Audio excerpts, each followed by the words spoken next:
How to make money as a record label part 1. Now, our number 2 way of actually consuming music, at least by my poll on my YouTube channel, is playlisting. And what we're going to do is we're going to gather a catalog or a list of playlists from the independent playlist owners through Spotify based on their emails in their profile. On top of that, we're going to get with either a marketing company or a playlisting company that can offer us those services and develop a relationship with them. And then we're going to maintain our relationship with both of those peoples or those groups of people.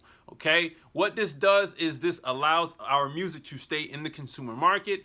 And if you don't do this, this kind of shortens your song's life in the market. Okay, we don't want to do that. We want to extend the life of the song. This allows us to get more money, more power, and more respect, which is what we always try to do on this channel. So remember, you got to get a catalog or a list of a smaller playlist. Don't forget that their emails are in their bios or at the description at the top on Spotify. Develop a relationship with a playlist company and then maintain your relationships with both of those groups of people. All right? If you make music, you should make money. Follow for more music business tips.